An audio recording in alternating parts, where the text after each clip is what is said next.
Hi, I'm Lionel, this is Tech Loto, and this is my unboxing video for the Google Pixel 6 Pro. Let's talk about what you get when you unbox this phone and what my first impressions are. So it comes in a really nice box. It's really well designed. I love the minimal packaging that Google's going for. This is really important when it comes to reselling the phone in the future.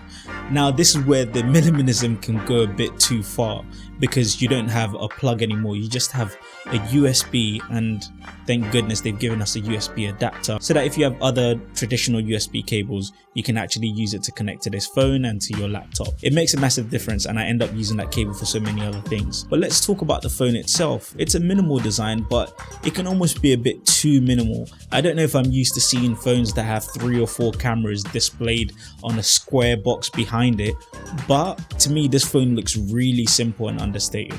I guess that is maybe what most people want with their phones, but it doesn't quite look beautiful enough, if you can get anything out of that. But when we actually switch on the phone itself, I've had the Google Pixel since the Google Pixel 3, so I know the interface is going to be great and the phone is going to be really reliable.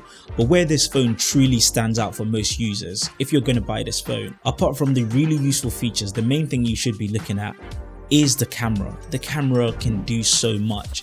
But like most people who pay hundreds of pounds for mobile phones, they don't actually know all the features that you can use. Of course, there's the heavily advertised Magic Eraser that you can use, but really there's so much more that you can use on this phone, especially when it comes to the camera. But a big shout out to Ali for letting me unbox this phone before he's even opened it.